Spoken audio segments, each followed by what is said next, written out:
आज हम पढ़ रहे हैं कोशिका विज्ञान। आज हम कोशिका विज्ञान की एक इंट्रोडक्शन पढ़ेंगे। उसमें सबसे पहले दिया गया है जीव द्रव्य। जीव द्रव्य का नामकरण किरपुंजे के द्वारा सन 1839 ईस्वी में किया गया था। तो जीव द्रव्य का नाम किसने रखा था? तो वो किरपुंजे थे। और कब रखा था? सन 1839 में रखा था उन्होंने। अब आगे देखते हैं। यह एक सरल, गाढ़ा, रंगहीन, पारभासी, लसलसा, वजनयुक्त पदार्थ है। जीव की सारी जैविक क्रियाएं इसी के द्वारा होती हैं, इसलिए जीव द्रव्य को जीवन का भौतिक आधार कहते हैं।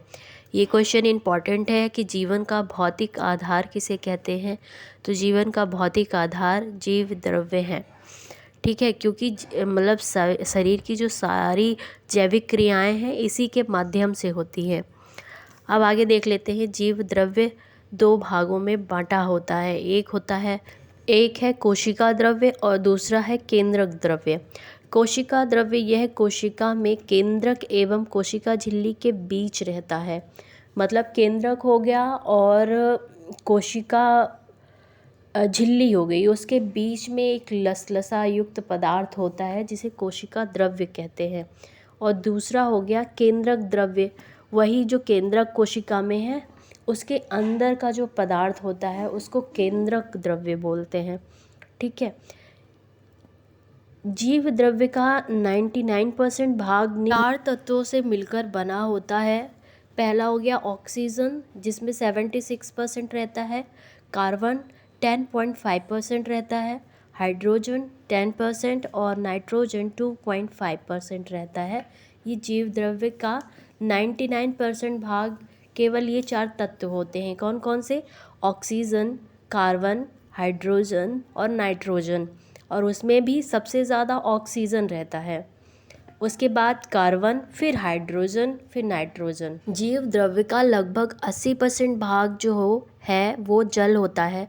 जीव द्रव्य में अकार्बनिक और कार्बनिक यौगिकों का अनुपात 81:19 होता है। इसमें अकार्बनिक और कार्बनिक यौगिक का अनुपात 81:19 होता है। अब आगे चलते हैं कोशिका पे। कोशिका जीवन की सबसे छोटी कार्यात्मक और संरचनात्मक इकाई है। फिर से देख लेते हैं। जीवन की सबसे छोटी कार्यात्मक और रचनात्मक इकाई कोशिका है। परीक्षा की दृष्टि से ये बहुत महत्वपूर्ण हो जाता है कि जीवन की सबसे छोटी कार्यात्मक या संरचनात्मक इकाई कौन सी है? तो वो कोशिका है। जबकि जीवन का भौतिक आधार जीव द्रव्य है। तो इसमें कंफ्यूज मत होना आप। अब आगे चलते हैं।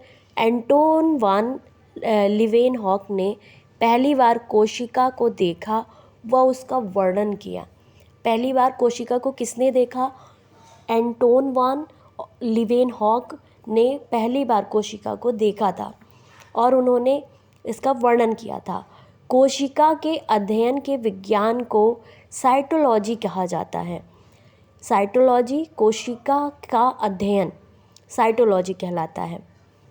कोशिका का प्रयोग सर्वप्रथम अंग्रेज वैज्ञानिक रॉबर्ट हुक ने 1665 में किया था, जबकि इसको सर्वप्रथम देखा और इसका वर्णन किसने किया था? लीवेनहॉक ने किया था। अब आगे चलते हैं। सबसे छोटी कोशिका जीवाणु माइकोप्लाज्म गैलीसेप्टिकमा की होती है। ये एग्ज़ाम के पर्पज़ से बहुत इम्पॉर्टेंट है कि सबसे छोटी कोशिका किसकी होती है? तो जीवाणु माइकोप्लाज्म गैलीसेप्टिकमा की होती है। और सबसे लंबी कोशिका हमारे तंत्रिका तंत्र की कोशिका होती है, यानी हमारे नर्वस सिस्टम की कोशिका जो होती है सबसे लंबी होती है। और सबसे बड़ी कोशिका शुतुरमुर्ग के अंडे की कोशिका होती है। बड़ी और लंबी में कंफ्यूज मत होना। बड़ी जो होती है वो शुतुरमुर्ग के अंडे की होती है और सबसे लंबी हमारी तंत्रिका तंत्र की कोशिका सबसे लंबी कोशिका होती है। अब आगे चलते हैं, देखेंगे कोशिका सिद्धांत का प्रतिपादन किसने किया था और कब किया था, और इसके अंतर्गत क्या क्या चीज़ें आती हैं। तो कोशिका सिद्धांत का प्रतिपादन सन 1838-39 ईस्वी में मैथियस स्लाइडेन और थियोडर स्वान ने किया था। इसमें ज़्यादातर स्लाइडेन और स्वान करके ऑप्शन रहता है। तो यद्यपि इस का सिद्धांत यह बताने में असफल रहा कि नई कोशिका का निर्माण कैसे होता है। पहली बार रेडोल्फ विर्चो ने स्पष्ट किया था कि कोशिका विभाजन होता है और नई कोशिकाओं का निर्माण पूर्व कोशिकाओं के विभाजन से ही होता है।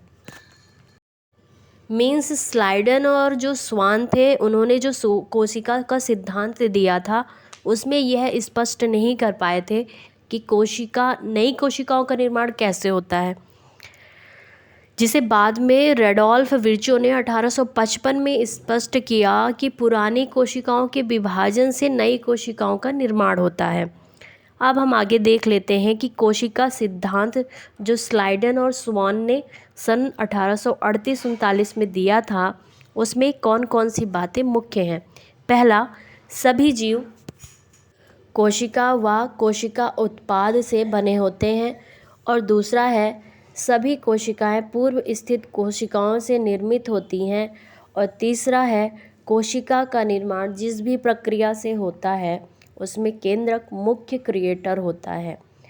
उन्होंने ये 3 चीज़ें स्पष्ट कर दी थी, पर प्रॉपर किस प्रकार से विभाजन होता है और किस प्रकार से नई कोशिकाओं का निर्माण होता है वो बाद में रेडोल्फ विर्चो ने ही स्पष्ट किया था। अब आगे चलते हैं कि कोशिकाएं कितने प्रकार की होती हैं। कोशिका 2 प्रकार की होती हैं, प्रोकैरियोटिक कोशिका और यूकैरियोटिक कोशिका। तो पहले देख लेते हैं कि प्रोकैरियोटिक कोशिका किस प्रकार की कोशिकाएं होती हैं। अब पहला देखते हैं कि इन कोशिकाओं में हिस्टोन प्रोटीन नहीं होता है। हिस्टोन प्रोटीन ना होने के कारण ही क्रोमैटिन नहीं बन पाता। मतलब क्रोमैटिन का जो बनना होता है वो हिस्टोन प्रोटीन पर डिपेंड करता है।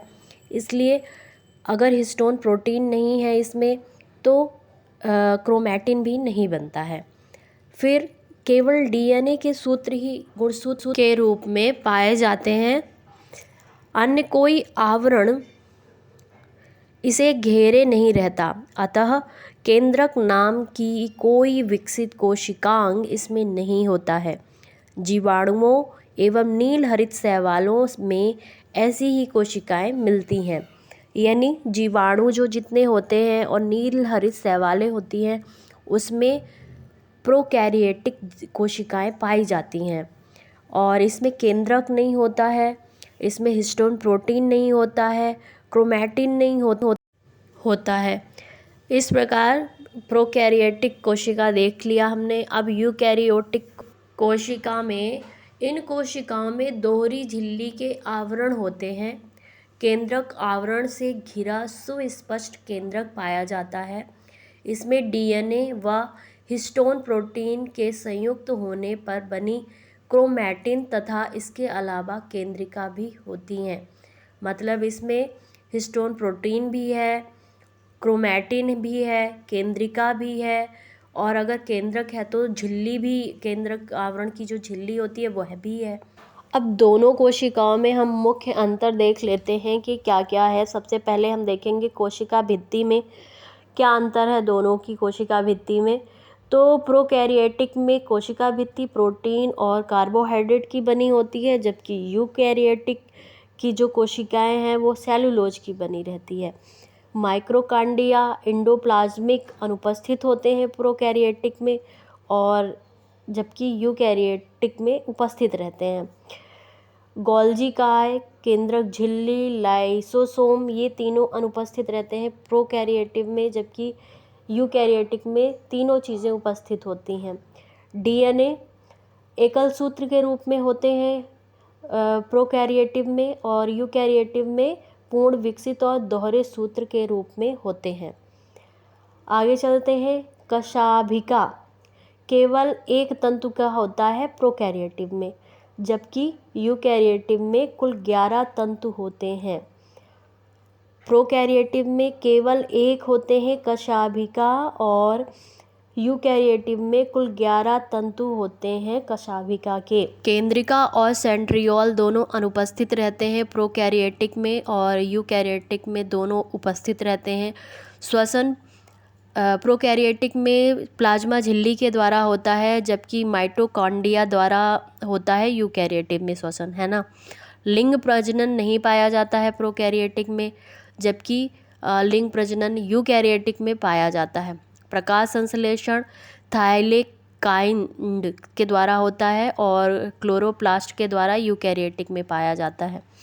कोशिका विभाजन अर्धसूत्री प्रकार का होता है प्रोकैरियोटिक में और यूकैरियोटिक में अर्धसूत्री और समसूत्री, अर्धसूत्री या समसूत्री प्रकार के होते हैं। कोशिका विभाजन 3 प्रकार के होते हैं, समसूत्री, अर्धसूत्री और एक असूत्री। तो अर्धसूत्री प्रकार के होते हैं प्रोकैरियोटिक में और यूकैरियोटिक में अर्धसूत्री या समसूत्री प्रकार के होते हैं।